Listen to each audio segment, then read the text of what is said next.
I'm going to tie this thing up with what we're going to discuss today. I'm not going to discuss what is, or shall we say, what they said, okay, the theories and everything. We will do some activities and reflection this morning, okay? Now, I would like you to focus the attention on the learning outcome that I would like to have at the end of the session. First, we need to understand that shift happens. Yeah, isn't it? Shift happens. Something happened. Something is changing. You know? In this life, everything is changing. It's only your perception that says nothing is changing. It is changing. Whether you are conscious or unconscious, things are evolving, things are changing. And in education, we must change faster than the reality. Why do you think so? Huh? Why do you think so? Because they said, some researchers said, or some articles said, the slowest, okay, entity in human evolution is education. You think so? Huh? The slowest. Huh? It shouldn't be, because education was not designed for that. Education must be ahead of everything, you know, because that is human nature, learning, isn't it? But education is not keeping up to so many things, and you will discover what are those things. Appreciate the possibilities for improving learning experience, okay? So I think we are far more better person from day 1, day 2, day 3, and I'm hoping day 4. Okay? Or else I will condemn myself. And then later on, we'll try to see how are we going to apply these emerging principles and put it into practice. Okay? So emerging principles to practice. Practice not only inside the classroom. Practice it every day in your own daily lives, okay? Try to see why learning is a human tendency, it's a human nature, it is something that you cannot separate from, okay? As long as your brain is normal and it's functioning, you are learning every day and you're changing, okay? Let's see. I'm going to show you a video. I would like you to listen to every words they will say, because this somehow changes their mental models on how education should be appreciated. The U.S. Department of Commerce ranked 55 industry sectors by their level of IT intensiveness. Education was ranked number 55, the lowest, below coal mining. For the last 100 years, we've used the industrial narrative. Schools are like factories. It's administrative processes about control and order. The kids are having a much more stimulating and rich environment outside of schools than they are in school. Kids are very rich content developers today through their social networking sites. They're big communicators through email, instant messaging, and text messaging. And yet all of those things are banned from their schools. If we turned off the lights, you potentially turn off trouble. We have to accept as educators that technology is not really a choice. It has created a world. It's just not here to help you teach traditional subjects. It has invented, has emerged a completely new environment. It's about relationship, it's about community, it's about connectivity, it's about access. Children are living now in a different space. They're living in what I call nearly now. And nearly now is that space that they're texting, that space that they update their Facebook entries in, the space that they Twitter in, the space that is not quite synchronous. Now, it's a really interesting space because it's not adversarial, it's not pressure. It's a space where people can, it's all the artworks, they can reflect, contract, and research, and repeat. It's a very gentle, it's a great world for learning. If I could remodel a classroom today, I'm not sure it would be a bricks and mortar classroom. So the student is at the center, and school is just one of the ways and places that they learn. But they also learn through community, at home, in museums, in libraries, and of course, online. It's about providing the best quality teachers no matter where a student lives, and making those bridges. It's wandering around the city with their cell phones and collecting data that kids will be doing outside of school. The school might be the place where you come together to do joint projects, where you social network, where you do some of the other kinds of enrichment things. We've got a classroom system when we could have a community system. It's about opening the door to NASA resources, to the labs that are being developed online at MIT, and connecting these students to the kinds of opportunities that will fundamentally shift their academic experience and make them better prepared not only for college, but for life. Start with the teacher. If I want my students to be making global connections, then I'm going to give the tools to my teachers first and provide them with opportunities to connect with other teachers around the world or other teachers around the country. The task here is to give teachers a place where they can swap authentic ingredients and their evidence that those ingredients are safe and tested. Do you know that doesn't exist anywhere in the world? I've just been part of a big project that I think is going to change that radically. We have to develop a narrative that sustains 21st century learning. If we simply apply standards, if we simply have a steady regime of standardized testing, that will make things better. When in fact, it is economically actually a foolish idea, because the jobs that these kids in school will be having do not call for this kind of right answer vending machine approach. If new job maybe fades away, it enables local creativity and innovations. They will be doing work that calls on their artistic abilities, it calls on their abilities of synthesis, it calls on their abilities of understanding context, it calls on their abilities of working in teams, it calls on their abilities in some sense to be multidisciplinary, multilingual, multicultural. So the coin of the realm is not memorizing the facts that they're going to need to know for the rest of their lives. The coin of the realm will be, do you know how to find information? Do you know how to validate it? Do you know how to synthesize it? Do you know how to leverage it? Do you know how to communicate it? Do you know how to collaborate with it? Do you know how to problem solve with it? That's the new 21st century civil literacies. And it looks a lot different than the model that most of us were raised in. Now we're looking at a whole different range of schools. We're looking at schools that produce genius, collaborative, gregarious, brave children who care about stuff like the culture. And to build schools that do that is a whole other challenge. And around the world, people are testing out the ingredients of what makes that work. And those ingredients are being assembled into some just stunning recipes in different places. It's a very exciting type of learning. It's the death of education, but it's the dawn of learning. That makes me very happy. Anything that resonates? What are the thematics of the conversation? What are they saying? Technology is enabling the learning environment to become different, isn't it? What else? Learning is a social experience. It must start from a community. You know? What they are saying is the environment is totally changing, you know? The learning space is totally changing. The classroom is no longer relevant. This does not promote community anymore. You know? They are just putting people inside a room, but they are not interacting. They are not engaging, isn't it? And yet, even before they enter the classroom, they are already filled with so many things already. You know? Sometimes experiences that even their teachers failed to experience, isn't it?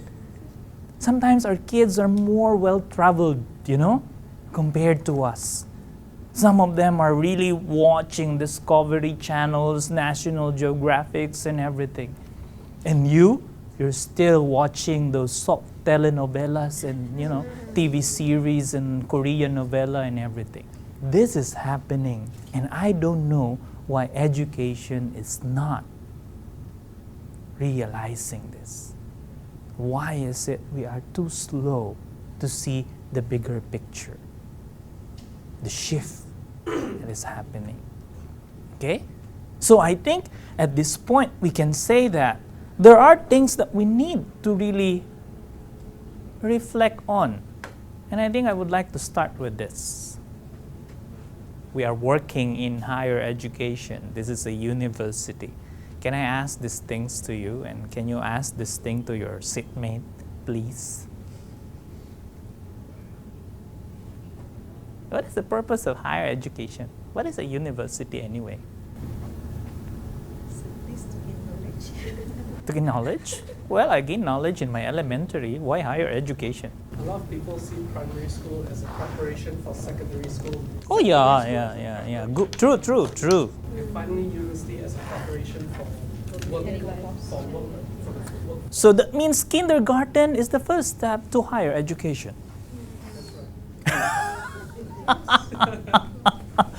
Roslina, another conditioning. We condition our kids, to see the first day of school is the start of your university life. What do you think? Why do you think they extended education to a higher education? Why not only secondary? Why not only primary? Why do we need to structure learning in such a way that you have primary, you have secondary, you have higher education? That's what happened since 19 don't know when. You go to school and all that, and then. But there is no grade 1, grade 2, grade 3 when they start. Historically, do you know how it evolved? For the industry revolution. Is it for industry revolution? You know why I ask this question? People in the university and people in higher education, if I'm not mistaken, fairly about maybe 50 to 60% don't even know what higher education is all about. If I will take a survey, I can confirm that, maybe more. Okay? Historically, structured education was designed only for the elite. Okay? Only for those whom the society believed deserve to know more, especially their leaders, especially the community elders, okay, and those who will lead them later on. That's why to be educated is an elitist concept. It's an elitist. It's a status symbol for them. Until such time when Greeks democratized the concept of learning and they introduced the academia. The academia is a place where people just congregate in a community and discuss issues. We have this problem in our community, what shall we do? Then people started to share, And eventually, I think higher education was introduced only in the 12th century. When Oxford started it, Bologna and everything, the Western, kind of university that we know now. But if you will ask why is it there is higher education? What is the real purpose of education in higher education? Is everybody, or shall we say, why should one attend a university and what should he or she hope to come away with a degree? Or is higher education for everybody? You think so? You see, even us is not agreeing whether higher education is for everybody or not. That's the problem. Because I think we dichotomize too much learning that we try to put some levels on it, because the previous theories told us that there is such a thing as human development that corresponds to learning, isn't it? So these are introduced by a lot of authors, especially in psychology. But if you will look at the real purpose why university is there, you will be amazed that we might not be doing what we are supposed to be doing. Yeah. You might be surprised that this is not yet the university. These are the basic function of a university. So this is not dichotomized. This is an integrated function. University is there to teach. It has an educative role. Is it a continuation of the secondary? It's like a movie, isn't it? It's a sequel. You know? Now, have you seen the what is the latest Twilight Saga? The first chapter, isn't it? Breaking Dawn. You know? Why do you think we compartmentalize learning that way? Then we heard about research. Okay? Then we have productivity, which is your contribution once you get out of the university. Why do you think people teaching in university must be called professor?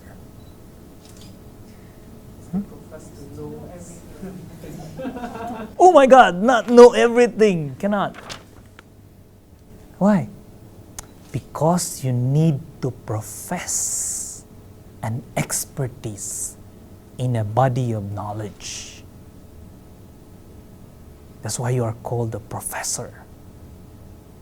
A professor must have a full, if not a maximum knowledge, okay, of something that he really work on. That's why when you get out of higher education, you're no longer a jack of all trade. Isn't it? You have an expertise, you know? You have your own discipline. You cannot be knowledgeable about everything. Because higher education means focus on something that you will profess later on. What is this extension service? Extension service is the idea of an educational institution serving the community. That's why schools are always the place where new knowledge are being invented, tested, and then sent to the community to be used. So what we are doing in a university is really to enhance the community. That's why it is called an extension service. University is not just an educational place. It is a place whereby all our productivity will eventually lead to a better community. That is how higher education was designed originally. But of course, universities are now commercialized. You know, you just look at a building and say, "I want that to be my place for my university," isn't it? Even on top of the mall, it's okay, isn't it? Somehow, those are the shit that affected our perception of what university is really all about. Okay, so all these things, research is the one that is the what do you call this? The one the function that will create and question experiences. You know, this is the one that will convince people that, hey guys, we need to change. You know, we found out in our research that we need to, you know, eat better. Last night I'm watching this Asian food channel, I think. Have you heard of this chef Jamie? Yeah? Yeah? Who decided to go to the United States, you know, and introduce the food revolution. Decided to visit the schools, check the food and everything, you know, and question it and disturb the people there and say, you cannot just change, you know. Kids like pizza in the morning. See. But he is trying to infect the community, but you see, the community is no longer trusting people in the education. We lose our credibility in a sense, isn't it? Now, what is another shift? We are relying on industry to dictate what we should teach, isn't it? It is not the school telling the industry that this is the way to do it and this is the way it should be done. Okay? So it's the reverse. That's why now we are inviting industry people to enhance our teaching. Why? Where did they get that idea? In the first place, it was cooked in the school, supposedly in an educational institution. But now we don't have it. Why? Because most universities fail to sustain these 4 functions. Some universities are just teaching, not even teaching. It's just dumping new information to students. No? Just giving them information and content. They don't do research. They don't do reflective thinking or learning. They don't see it, what benefit it will do to the community. They don't see it anymore. Teachers are joining academics or joining universities because they need a job. That's the bottom line, isn't it? That's the bottom line. But let's be honest that there is more into what we are experiencing now. University is more than and bigger than the realities that we have right now. So that's the major functions. You can do some reading on it. You can find, I'm going to give you some information on that. So look at what happened. According to Stockton, this is the thing that happened when universities started to embrace a different purpose. What's the effect? What do you think what happened? Have you seen? In the university, it is before interdisciplinary, multidisciplinary. All fields are talking to one another. They are interconnected. Knowledge are being, transformed into something useful. Okay? What happened is that we fragmented knowledge and isolate one from another. Is there anybody from the student experience or something? How many degrees are we offering? I think last count it was 60 something. Oh my goodness. Why are we fragmenting knowledge? And we cannot interface this thing. We don't know why language is in a student program. We don't know why history is in the program. We don't know why ethics. We've gone through universities, isn't it? One way or another, you question it. Why am I attending this class? It's not even relevant to what I want. That's the result. Because we fragmented knowledge too much. Now education is run like a business. That's why. That is the effect. Yes. We are looking at knowledge as a commodity to sell. So the sachet, you know what is a sachet? Yeah? In the Philippines, it's so popular. The small packet where we sell small things like shampoos, makeups, and that you can easily use and bring anywhere. So that kind of culture is a result of the industry influence in education. We look at knowledge now as if it is a burger. Isn't it? We even design our programs like value meals. You choose. Value meal 1, A, B, C. Isn't it? That's why when you ask a graduate in a university, ask them, what is the importance of ethics in your field? What's that? My subject is the most boring subject. The guy who said that in the first day, isn't it? I like to really stand up and say something.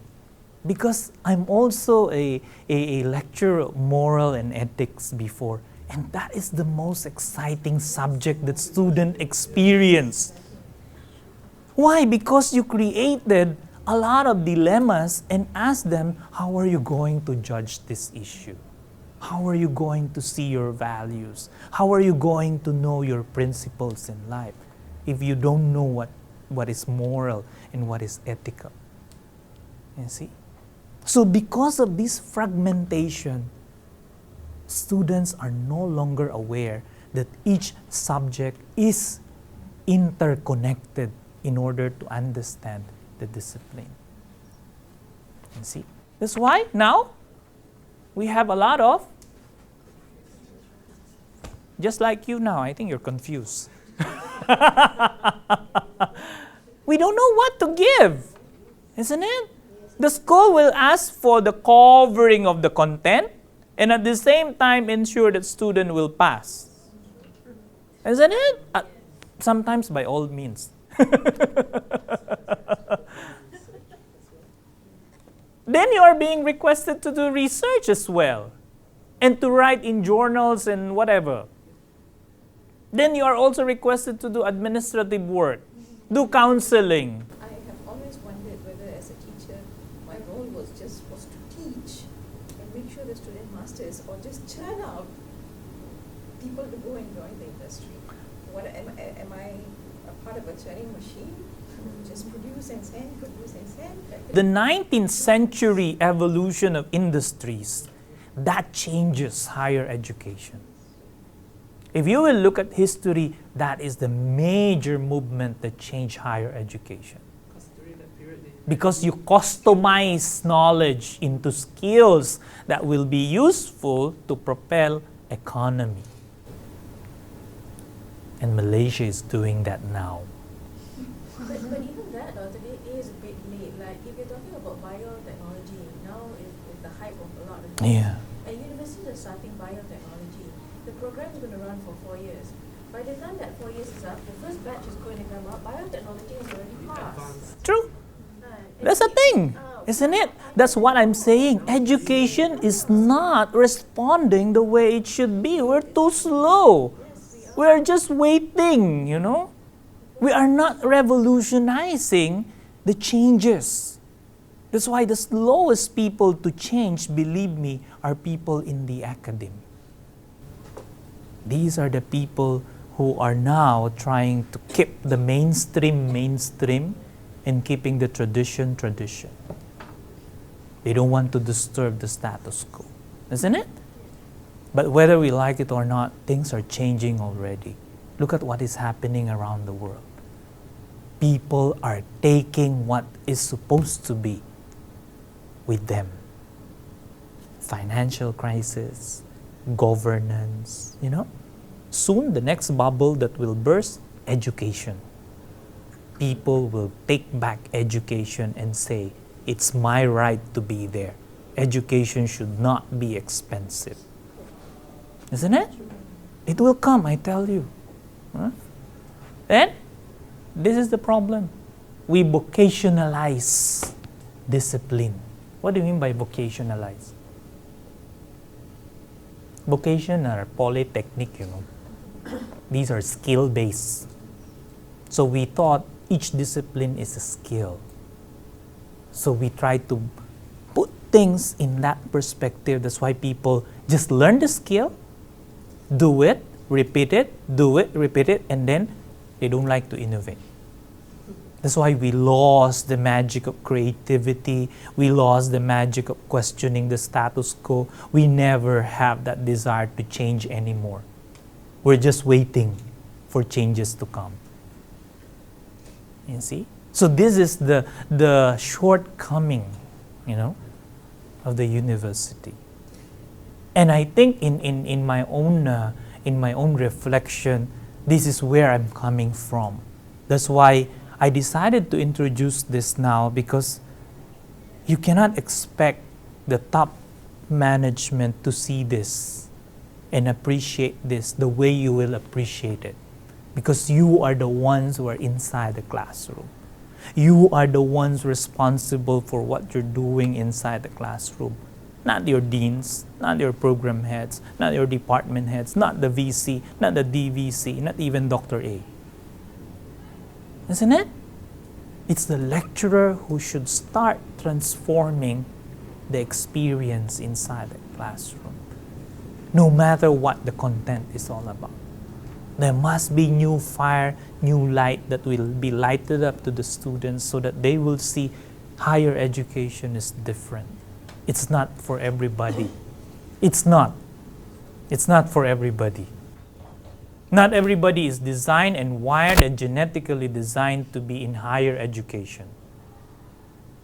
It so happened that our parents are just giving us the conditioning go to university because your life will be better. Isn't it? Leave the kampong, never return. Go to the city. Isn't it? Those are the conditioning that we receive. That's why we decided all of us are going to higher education. But after getting the degree, what are you doing? Doing clerical work, Isn't it? Working in different job because you don't have any job in your field. That is the errors and shortcomings that we are talking about. So if we're not going to do something, I think we will have some problem later on. What are these 21st century learning and competencies? There are a lot of materials, but I summarize it this way. In 1996, United Nations, the Commission on Education, decided to convene and come up with a document called the Millennium Education. Okay? You can download the copy of the executive summary, Learning, the Treasure Within. The chairman of the commission is Jacques Delors, a French guy. In that document, they gave us 4 pillars of education. That this thing came from that document. Okay? Learning to be, learning to live together, learning to know, and learning to do. So this 1996 document paved the way of a vision of a new education in the new century. And that is the 21st century. Just imagine, it's so profound, isn't it? So profound. Just imagine, education must provide this thing, learning to be. What do you mean by learning to be? To be who you are with your all optimum knowledge and skill and become a better person. Education must provide it. What else? Learning to live together because the world is becoming smaller and smaller. You have to understand other people. You have to understand diversity. You have to find your place amidst differences. Okay? Then, learning to know. Learning how to learn. Not any more information alone. Not any more memorizing. Then, learning to do. Meaning use the knowledge that you earn and you have so that you will become a better person later on. So this is 1996. In 2005, it's the same UNESCO who introduced the competencies. People in the world already know what should be 21st century learning. But how many among our academics are aware that these are their responsibilities? That you are touching personal lives inside the classroom. It's personal. Learning is personal. It's my life. So anything we will share inside the classroom is about life. It's about my life as a learner. That's why it's becoming a moral and social issue to be a teacher. You know what I'm envisioning later on? After all the contemplation on this, the best profession that will be certified and that will be given so much premium maybe 20 to 30 years from now will be the teaching profession.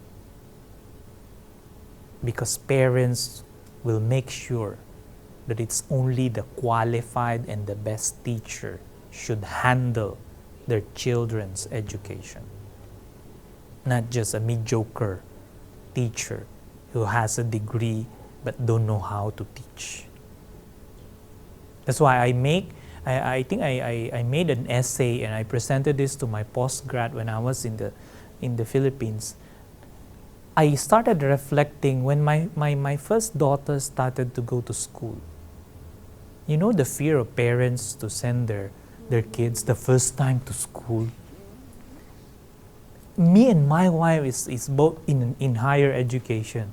So I asked my wife, are you really sure that we will get the best teacher for her?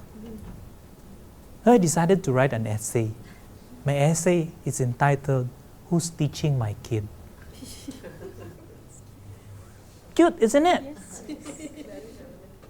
Very relevant, especially for people who are sending their kids to school.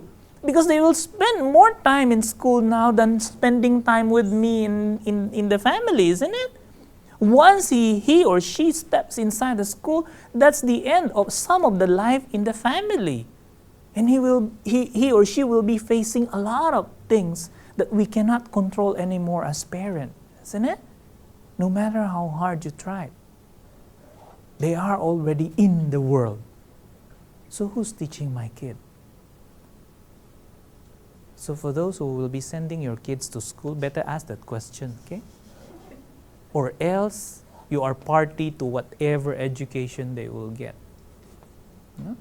So later on, I tell you, the best profession that will emerge in the 21st century will be the teaching profession.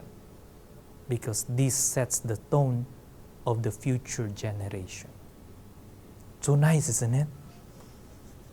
So encourage your kids to be a teacher.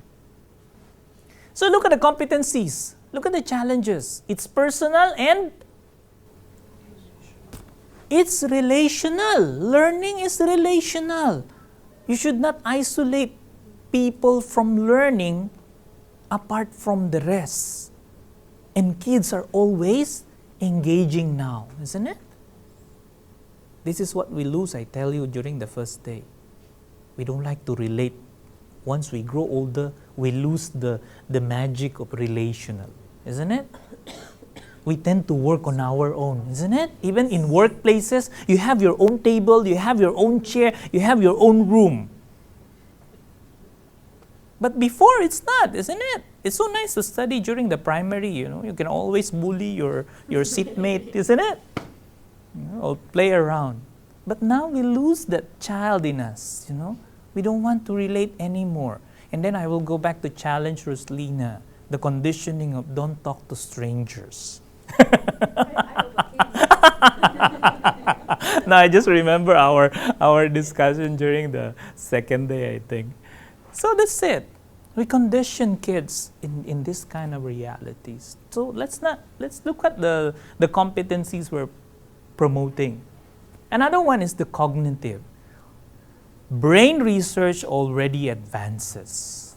Please spend some time understanding a part of your body that controls everything. Yeah, the language of Malaysia. Please lah. Please lah, talk about your brain. It's the only part of your body that has a self on its own. You cannot even dictate on it. Isn't it? Have you ever wondered how beautiful your brain is? It can make you smile, it can make you cry, it can make you feel fear, isn't it? It can inspire you, it can move you to do something. Brain is so much that up to now we haven't understood it. It's the only part of the body that has its own self, quote unquote. You want to sleep? The brain doesn't like to sleep. That's what happened to me last night. Please sleep. I'm tired. But the brain is still there. So how much do we know about the brain? Your kids must know brain more than you know what brain is all about. It's already there in the internet. It's already accessible. The easy way to understand the brain. I asked my sister-in-law to buy me a small book about the brain. There is an author in UK who wrote a very nice book on the brain. It's a layman's language, That is where you will learn the brain is so complex. Even your smile requires a lot of chemical and electrical connections to produce that beautiful smile. And you never ask yourself how you smile. Have you asked yourself, why are you smiling? Did humanity already explain why this is a universal behavior? Anywhere you go, any race you see, they smile, isn't it? Oh, did you ever ask? See, these are the things that you need to reflect on, Why am I smiling? And they found out even babies in the womb smiles. You see? So where is smiling coming from? So nice, isn't it? They recorded it in a 4D ultrasound. They were able to record babies are doing something inside the womb that is already predetermined by the brain. And see? So it's nice, isn't it? And then be productive. Let's see where is our place under the sun. So after education, everybody must know where is my place under the sun. How am I going to be productive? How am I going to share my knowledge? So that means your education is not only personal, it's relational. It means to improve other people. That is the intention of education. Because not everybody is going through the same direction, isn't it? My being a better person is different from you, isn't it? Your definition of achievement and being a better person is different from me. So you might have different pathways, but the intention is for us to enrich one another. Just imagine a world where everybody has a PhD. Ayo! Don't like to see the world like that, no? So boring. People with PhD are boring people, Yeah, because they always think, they always complicate things, they always disturb people, Yeah, they pretend to know more, but actually they know less, isn't it? Oh, so imagine if all of us will have PhD. What kind of world is that? Will you like it? All of us have PhDs. Will you appreciate it? Yeah, isn't it? Nobody likes to work any more ordinary things, Nobody likes to do things ordinarily. Everybody wants to be a PhD holder. So you will be very confused. Every people you will address doctor. Oh my goodness, That's the reality that we are putting on. We thought we have to go through the same mold. We thought we need to go through the same space. No. Each of us has personal direction, personal purpose, personal reason, how we will become a better person. Just let me know if you will be able to establish what is to be in learning and how is to be a teacher. So we're going to watch, do you know Mr. Bean?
What are the things that you find familiar with learning and teaching?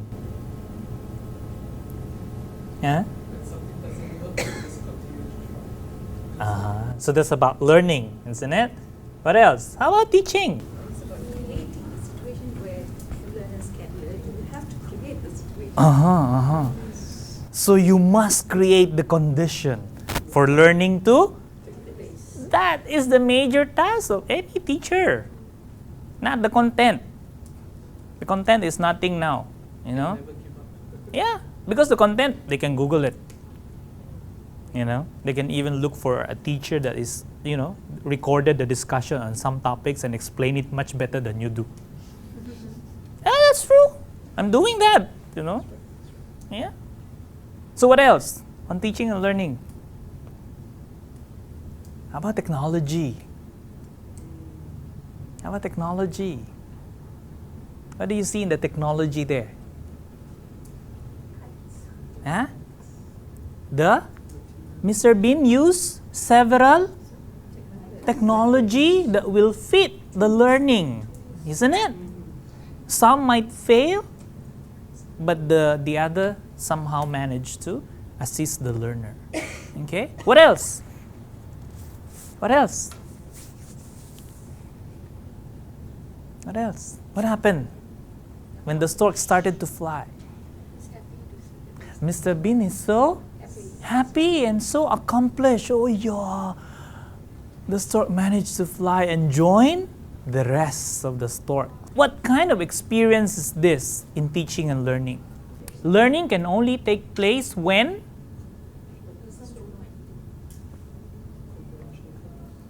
you see the stork has no intention of learning.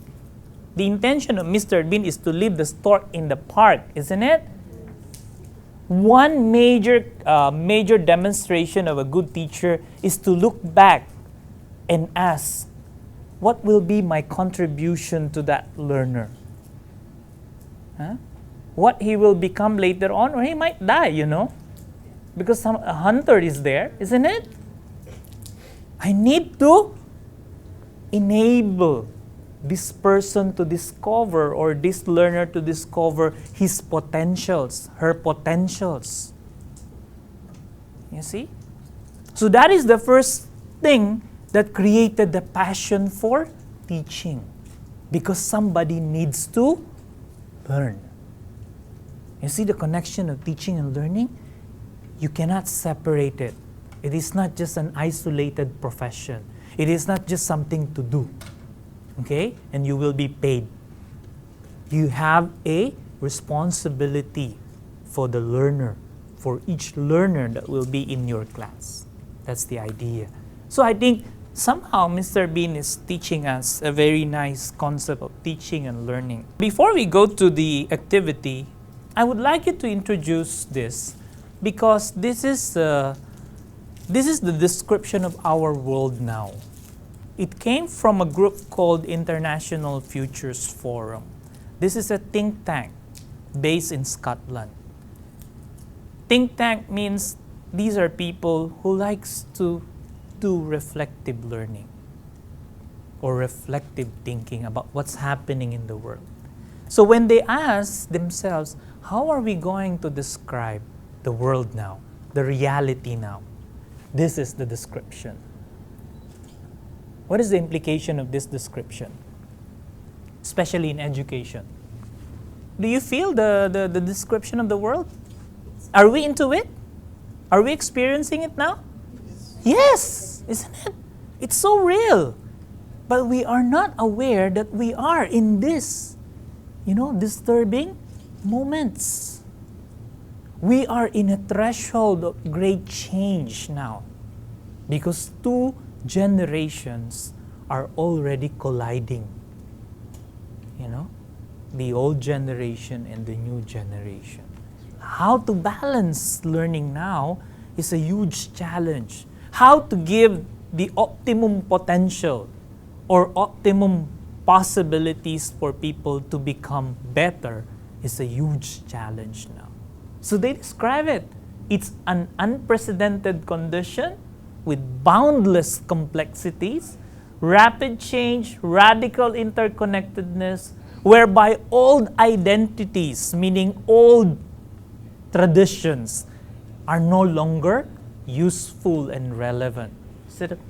Rules, models of behavior, these are now being swept into confusing and fast-changing mix, and no certainties yet stand reliably in their place. That's why we are now in a conceptual emergency. Who is now in emergency? Our understanding of reality. Conceptual emergency. I will give you the reaction of human beings on this. Because they don't know anything, they don't know what's happening, they don't know the condition, they are just reacting the way they think they should. But they never understand the situation. That's why the short-term defensive reaction is there. If it is not broken, don't fix it. Get that point, isn't it? That's why people likes to sustain the status quo, sustain the tradition, sustain the mainstream. Because they said, nothing is wrong, don't fix it. But it's no longer relevant. Another reaction is resignation, withdrawal. Some people just say, I give up. You know, I cannot work with this. This is too much for me. Okay? And eventually, long-term despair. People lose hope in life. They don't see progress anymore. Okay? And the next is, this is what we're doing. We're so comfortable of controlling many things, isn't it? We are conditioned people to behave the way we want them to behave. But we never realize each individual is different, distinct, you know. We don't see diversity. We were conditioned to see everybody the same. That's why the comfort of control is something that we are also using, which is not sustainable. Sooner or later, you won't be able to sustain the control. And that is what is happening around the world now.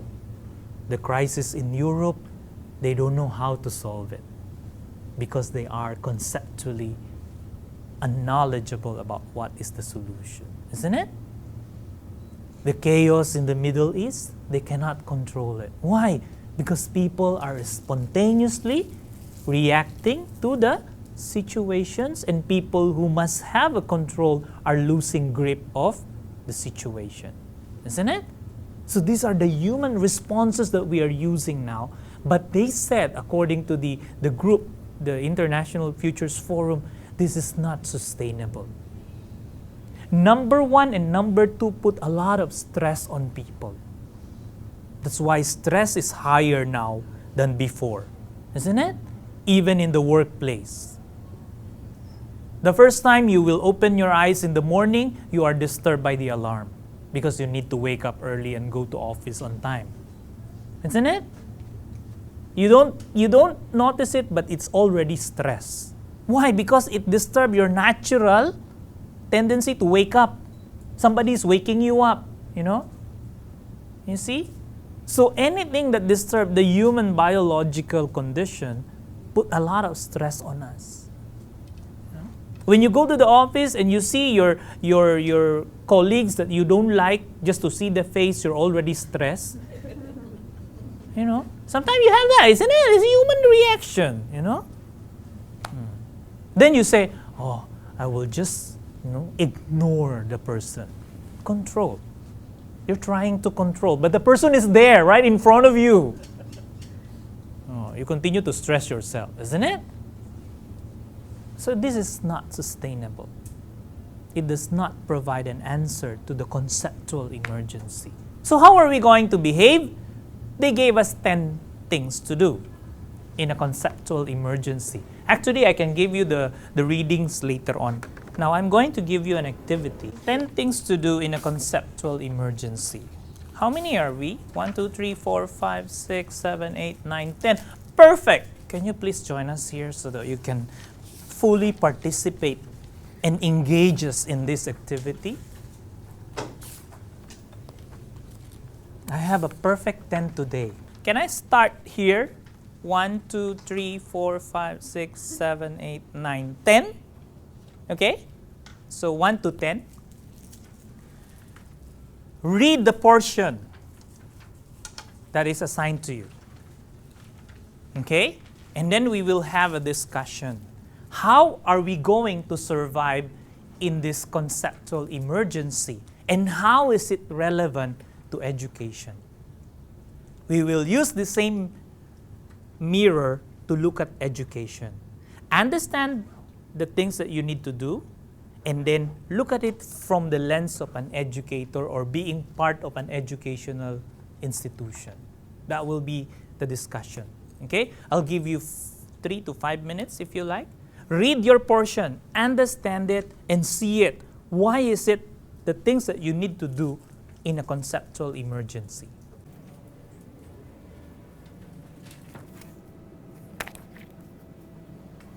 What are they talking about? So we are in a conceptual emergency and we need to survive in this condition. It's designed for a transition to a new world. Okay? So what did you get from number 1? What I see one is this what do you call it, a situation where we are all strangers in a strange land. That clause really triggered me. So that means most of us are not in this reality. Okay, that's the point. The old world is the current reality. That's the thing there. So we need to design a move to the new reality that is coming. The reality that is already partly here and it's already coming. Okay? Most of us are not in the current reality. Most of us are not designed to be in the current realities. Yeah. So that means we are not the people who are supposed to be in this reality. It's the new generation. Okay? That's why we are struggling. The new generation are not struggling because they are already there. That's the idea. So the first thing to do now is for us immigrant, okay? Sometimes we are called digital immigrant, isn't it? So immigrant of this world means we need to design now for the rest of those who are struggling to go to the new world. Us who are now here, okay? So there are realities that up to now we don't accept, but it's already there. Okay? There are things that are already here that we said it's still the future. No, it's already here. The future is here. Don't wait for the future to come. It's here. It's happening, So how are you going to move from that reality, from this reality? Okay? So if you will look at this thing, designed for a transition to a new world in education, how are we going to apply this move? I would say technology. One is Technology. technology. What else? What else? How are you going to design a transition to a new world? How are you going to move people to realize, hey guys, we need to accept shift happens? Identify the present gaps. Okay. Technological and Okay. So just like what we did, isn't it? We see the shortcomings of what is to be a university. We need to respond because we're lagging behind. We're too slow, to adapt. And eventually, we might not see ourselves in the future if we will continue to be like this. No? What is so dangerous about education is it's a business for private institutions. It is for commercial purpose that they exist. But remember, any industry that is connected to commercialization and to industry is bound to disappear anytime, any moment. Isn't it? Because industry can change. Any movement in the marketplace can change reality. So if you anchor your own existence to something that is not so sure, you might not find yourself in the future. Get the idea? So even established banks, they thought they will survive. Look what happened to Wall Street.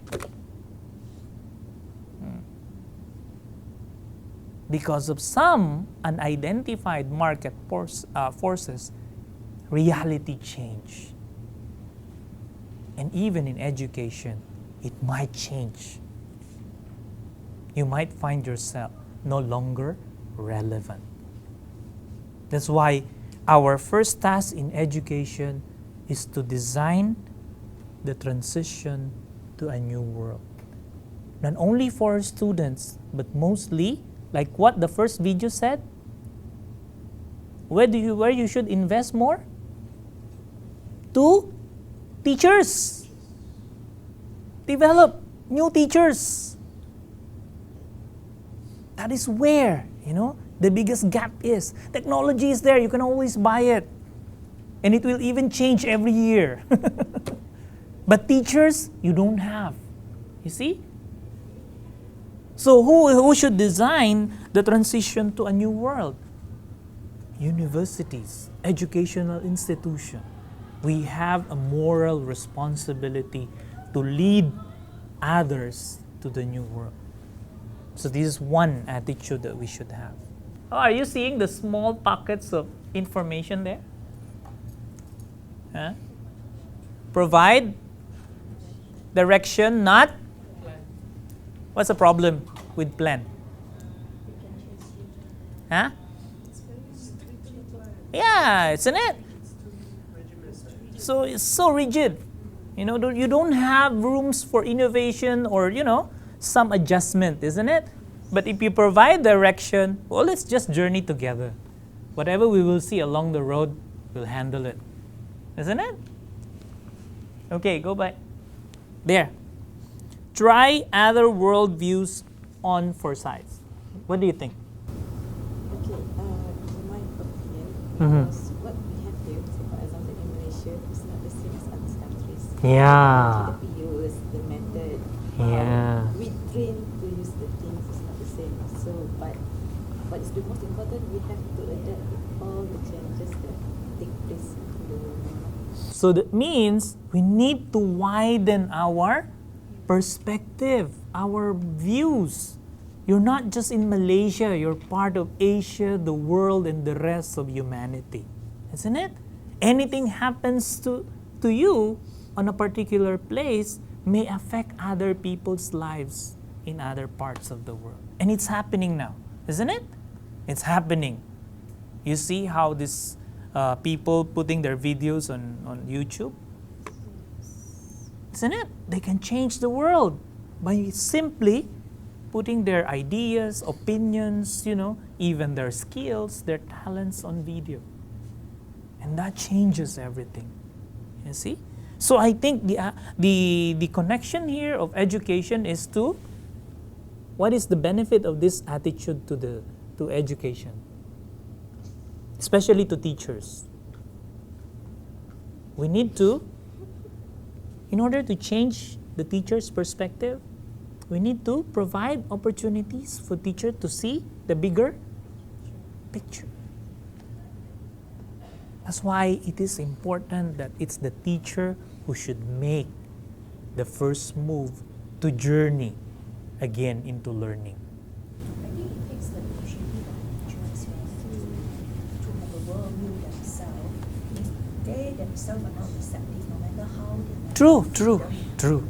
In an educational institution, the foremost people who should be doing this are the teachers, because they are the one who sets the tone for the learning experience. Not so much of the managers, because the managers are not touching the students.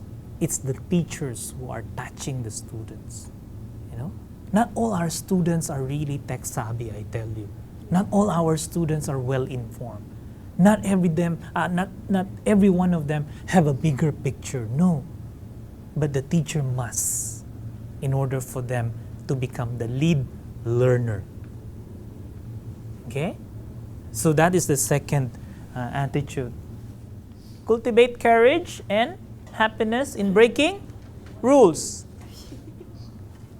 Don't you think it's not of the mainstream thinking, isn't it? We are fond of following rules. You know, we always want to put ourselves in set of rules and standards, isn't it? Sometimes it's nice to break rules, isn't it? Because breaking rules, you discover new things, new possibilities. I think even the nature's rule are changing now, isn't it? Yeah. Even the research now on physics, I think that they are doing the thing that they are doing in France, you know, this new experiment that discovered the smallest particle, the God particle they call it, you know, that will change physics later on, because they found out that there is really an element that we are not yet aware of. You see? So, nice to break rules. Don't be scared. Okay? That's part of life. Another attitude, please, number 3. Oh, this is interesting. I like this. Give up the need for control. Yeah. What is knowledge will produce people, sometimes people in a shorter time frame. Mm-hmm. And it's so overwhelmed. And one of the old school way to deal with it is to objectify and sanitize and treat the similar phenomena the same, but this only lead to negative reaction from the learner. So what is wrong with control? What are they saying? Share with you guys from another approach. Okay. Only last week we had a moderator from university, so after all things done, so we have a chat. So what our professor says, what he says as a lecturer, you shouldn't afraid to take risks. Mm-hmm. Yeah, especially because like we are teaching in science. Yeah. So we should encourage our students. That means we should encourage our students to think out the box. So another way to say it is first you have to be lost, therefore you can find a way out, and you discover the light in the end of the night. If you'll notice, we're already on the third attitude. What they are proposing are all natural tendencies. You see? This is knowing who we are as a human being. We are conditioned to control, because every time we will be anxious, every time we will be overwhelmed, our human nature is to control. But actually, nature is not there to be controlled. Isn't it? You cannot control weather, you cannot control temperature, you cannot control your growth even. You see? Nature has its own course, and we need to learn from it. Sometimes putting too much control overwhelms us more, you know? Because control limits our possibilities to discover new things.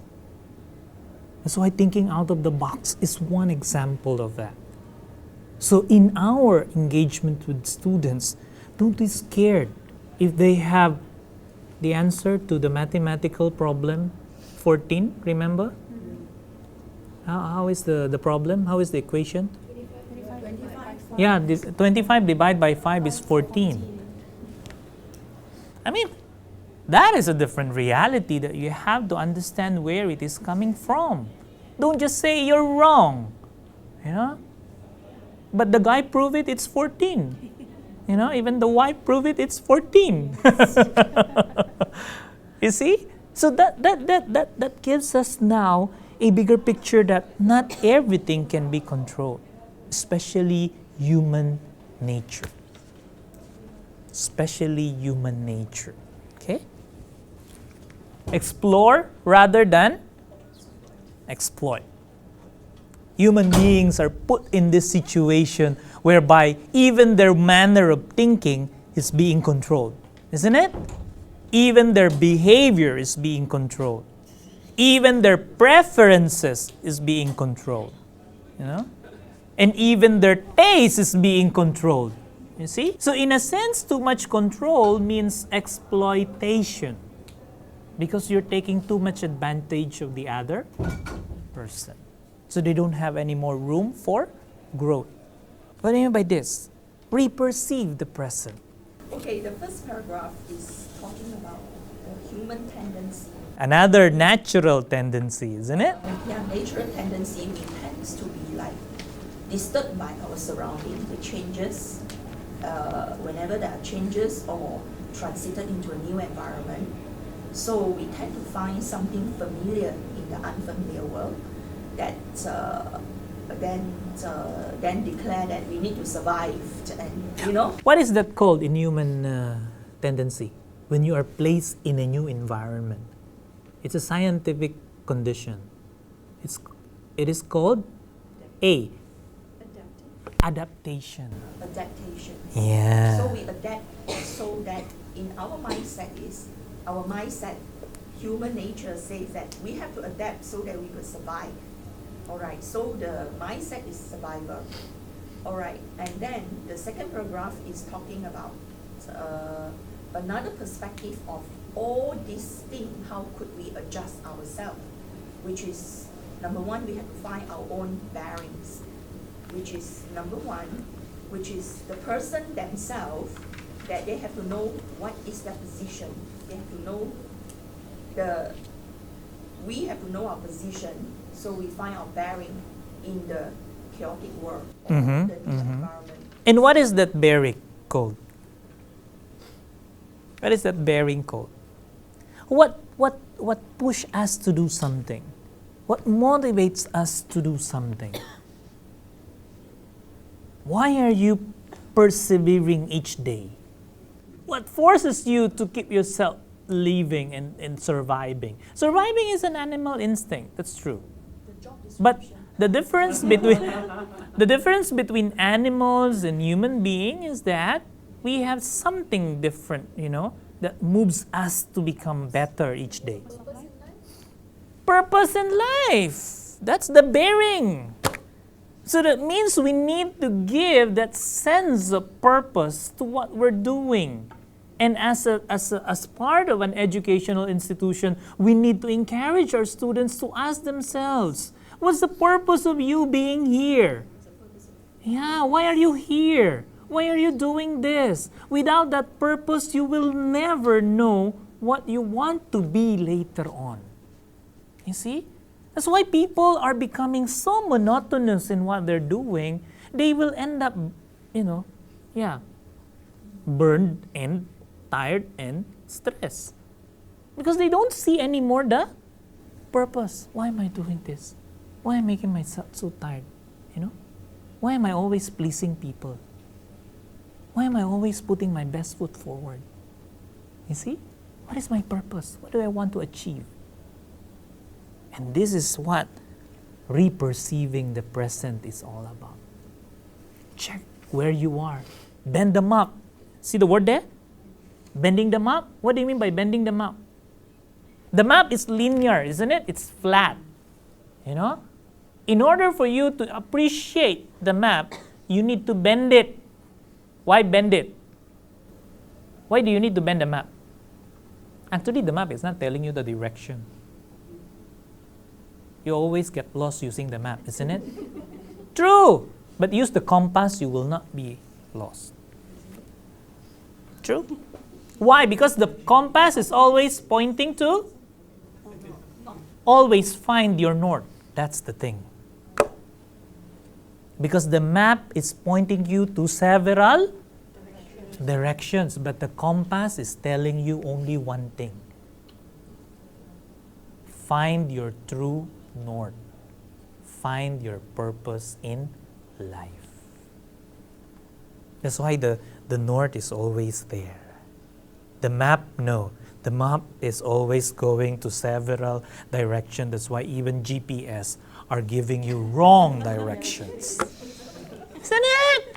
So it's so natural. Why are you not aware of this? Reperceive what is happening around you. Okay? So when you are lost and you don't know how to live in a certain environment and you have difficulty adapting, go back to your north. What is my north? Where is my north? Okay? Does it make sense to you? Wow. Next. In the first paragraph, I think what is the message is that we are relying too much on clear yes/no answers. Objectivity. Yes. Because we feel safe when we have yes/no answers. Yeah, somebody do a research on it, so I should believe, isn't it? And we reject unknown, unsure things. But and then the message is that we have to acknowledge human experiences, which gives us these unsure situations, and harp on it and get value from it. We have to acknowledge human experiences and get value from it. That's what I understand. Yeah, true. Trust your own subjectivity. Oh, come on. Who's married here? Raise your hand, please. Who's in love? Oh, come on. You're married? Yes. But when I ask who's in love, you remove. You're not supposed to bring it down, isn't it? You see, you're not trusting your subjectivity. When you fall in love, that is our own subjectivity, isn't it? Not even your parents can say, love this person. No. When you feel something and you believe it's nice, that's your own subjectivity, isn't it? And nobody can take that away from you. You may do something else, but your subjectivity stays. And you have to believe in it because that is who you are. Subjectivity is knowing who you are. A while ago, it's the purpose. Now, they are telling us, understand who you are. Your own tendencies, your human tendencies. So that once you know who you are, it would be easier for you to relate to other people. Okay? So when you describe yourself, describe it the way you want to be known. Don't describe it by the other people are telling you. You know, some people are saying, some people are always telling me that I'm like this, I'm clumsy. And then you create a reality on that you are really clumsy because somebody told you. But deep inside, you don't believe you're clumsy, isn't it? Sometimes you have to trust subjectivity. Don't be scared. Not everything in this world is already objective. And there is no such thing as objectively objective. There is no such thing. My professor in philosophy said, there is no such thing as objectively objective. The closest you can get to objective is to be subjectively objective. Get the idea? So confusing, huh? So the closest that you can get is to be subjectively objective. True or not? Yes, the moment you say it's my opinion, that is subjectively objective. See? Nice, isn't it? Try to balance your mind and your heart. Sometimes what you feel is nice, it's good, but because your mind says no, you restrict yourself to feel good. And that is your subjectivity. If you're angry, show it. If you're happy, show it. If you are fearing something, tell it to others so that people will understand your own subjectivity. Don't be scared. Okay? Tell that to your students. Don't be scared. It's okay to be subjective. Rosalina? simple innovation, simple technology, but now the classroom will not work. What we need to do is for a transformative innovation in order for us to survive longer in the industry. One example is like I teach broadcasting. Okay, my experience in broadcasting says that things need to be done in a certain way. I had a group of students that were doing a final year project. The article that I wrote to you. Yeah. And I told, and these were the kids that were doing corporate videos with actual clients outside. And I told them in the beginning of the semester that I would grade the work, but the client is always right. Okay, so I had 26 students. It felt like I had 260 because this was a noisy bunch of kids. And I told them the basic understanding of how a corporate video should be. And this one student stood up and said, "But why can't we do it in a different way if the client likes it?" I said, "Yeah, but that doesn't go with continuity of the shots." And he said, "But Spielberg does it all the time." And this is happening in class in front of everybody. And this is a student that's pitching Spielberg against my experience. Oh my, see? See, because these things are already happening, you see, and they're very tech savvy. Anything that you teach is only fundamentals. They have gone way and beyond that. Actually, it's not about being tech savvy, but very informed. Yes. You know, they may not be tech savvy, but information are so accessible for them, and they can easily get it, you know, faster than I will ask it from you or I will read it from a book. In order to break all the rules, you need to know what the rules are. So let me tell you what the rules are and show me whether you can break them the correct way. So what they did was, they all went out, 5 projects. They came back, broke all my rules beautifully. So the only grade that I gave them at the end of that semester was outstanding. Wow, see? Because I only have 2 grades. Nice, outstanding would mean A's. And the students know that it's very difficult to get an A in my class because my standards are very high.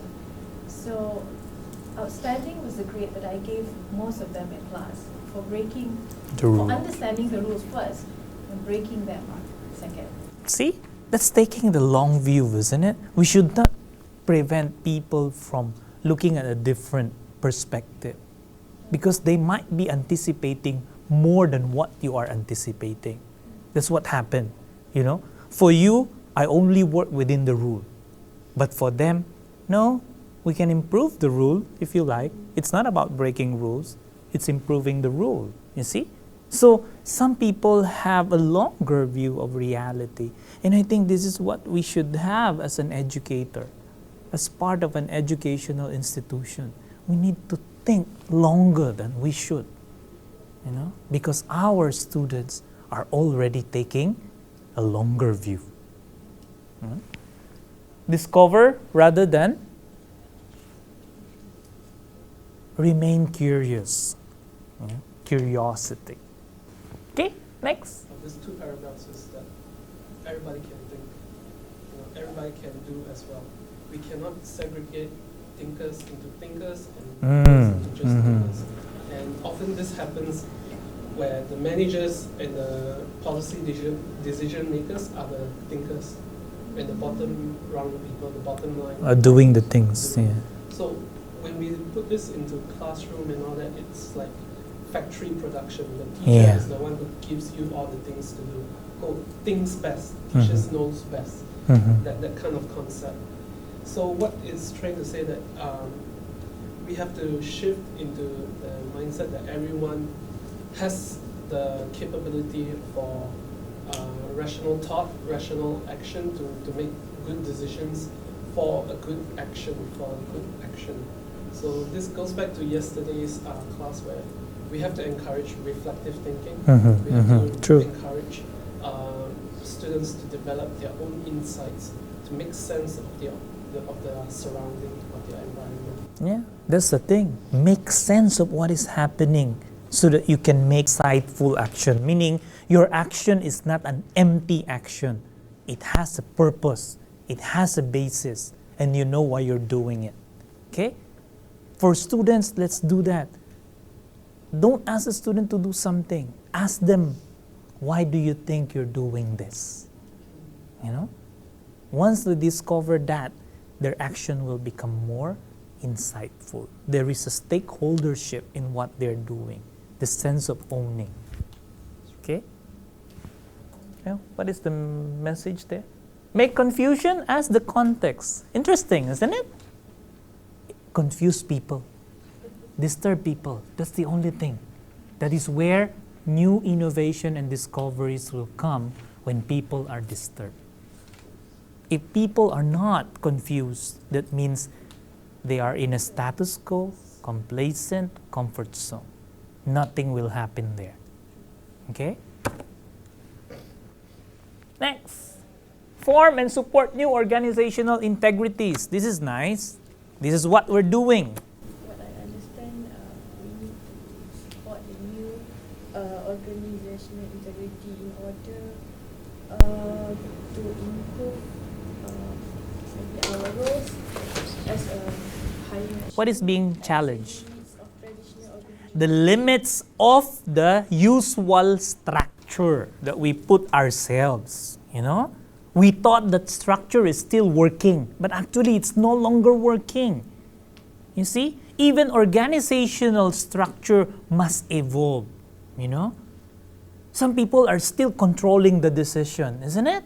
Because of the hierarchy of the decision making. But one thing that you will discover is that when something went wrong, the responsibility is not there, but it is the one who did the action, isn't it? So the accountability is no longer going up. So the structure has no stakeholdership on some other people. You know? When somebody succeeds, it's only them who succeed. You don't see the connection anymore. Isn't it? So you will see that in how people celebrate life and how people fail in life. But if you will introduce a new kind of structure whereby everybody is involved, then it's a different, you know, experience altogether. Okay? So that is what they are saying. Form and support new organizational integrities. Control to participation. Our structure are full of control, isn't it? But less participation. Okay, we're almost there. Mine is practice social acupuncture. Oh, this is interesting. Very Asian. I like this. I believe that the sentence and even a small disturbance artfully designed can have large systemic effects. Yeah. Meaning that it's all like an acupuncture. Acupuncture is something that you prick small points and it eventually... What is the principle of acupuncture? Those things that you prick is the source of energy. Yes, exactly. That will energize the system. So it's a burst of energy. Yeah, it's a burst of energy. That is the point of energy, you see? That's why if you are doing social acupuncture, means, why is it called social acupuncture? You're creating a very small change in the society, but eventually, collectively, it will come as a huge change actually. This is what I'm doing now. You are my acupuncture. Because changing the world is not changing the whole thing. You must start from somewhere small. Don't be scared, because that small thing might eventually release the energy that you need that will change the whole thing. You see? That is what I'm investing on right now. I'm doing an acupuncture, social acupuncture. I'm not going to reveal this to the entire community because people will just kill whatever we're doing at the moment, because the mainstream is so strong, isn't it? Yep. They won't accept everything that we are discussing because they believe it's another additional work, you know? But if you start reflecting on your own and do things on your own little by little, things will change. You don't need to think big. Just think of the space and the time where you can hit the right spot and release the energy you need. And this is the same thing happen inside the classroom. don't assume you will change everybody. You can only touch 1, 2 people in there. But this 1, 2, 3 will eventually become the acupuncture. Okay?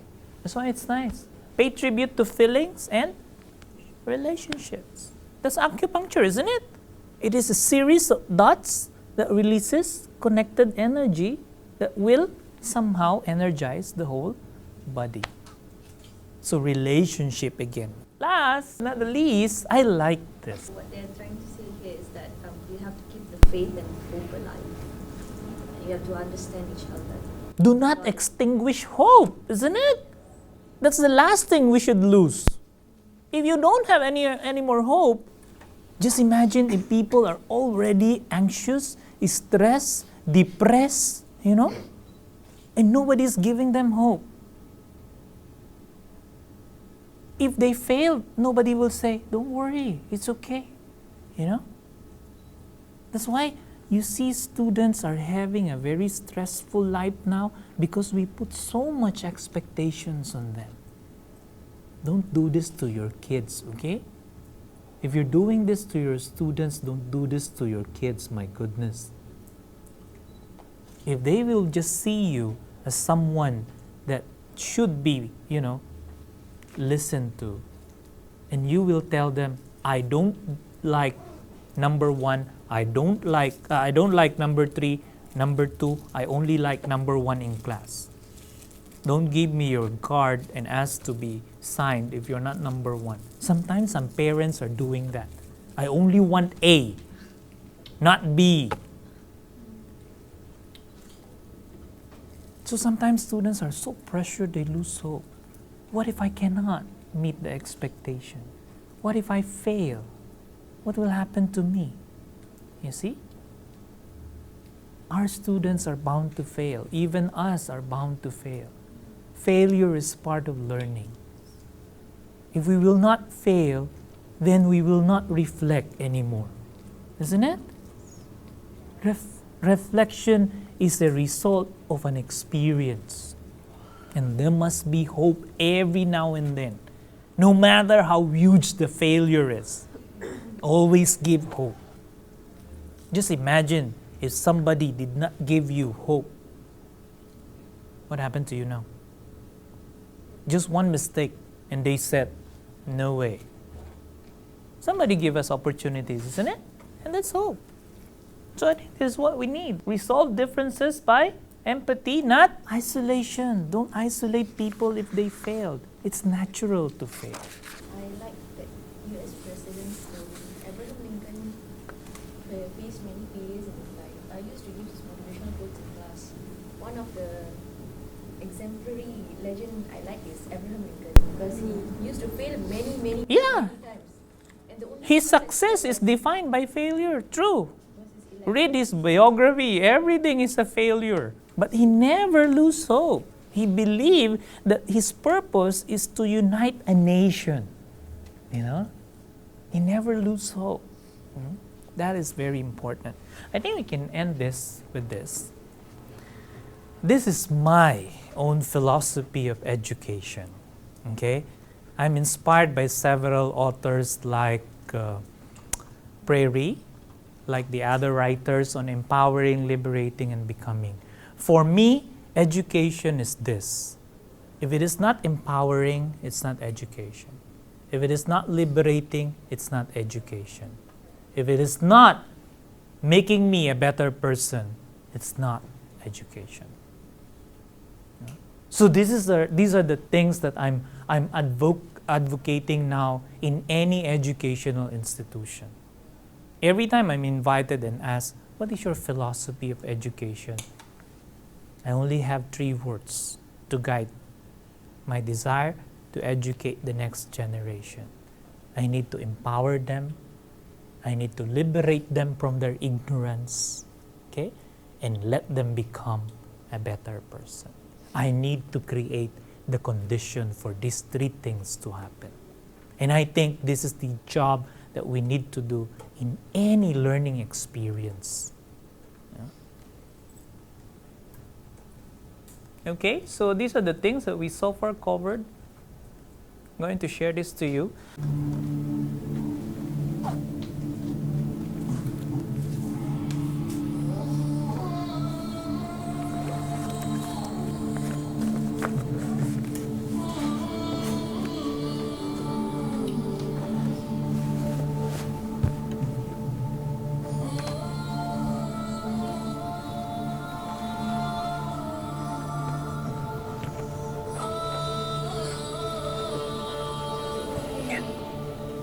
Because Dr. T's request on having all these participants to bring laptop, I think there's a possibility we have to change the menu. No lah, it's not really everybody.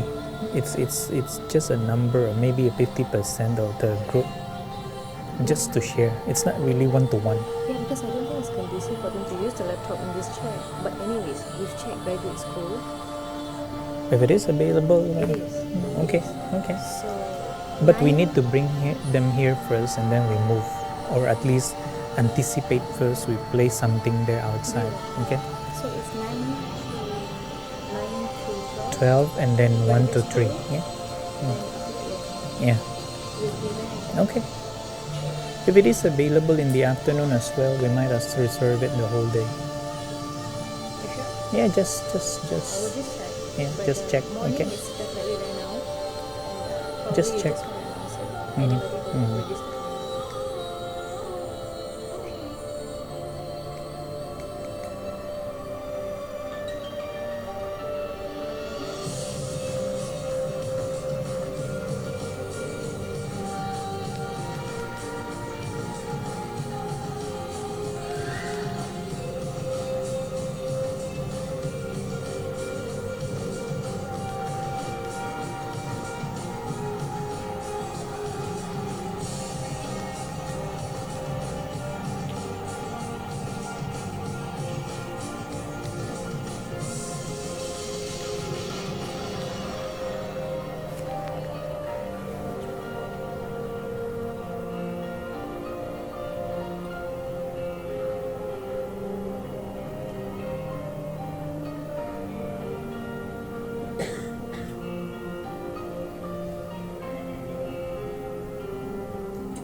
Okay, so I think that's for me for this day. I know you've been a very what do you call this, cooperative learner.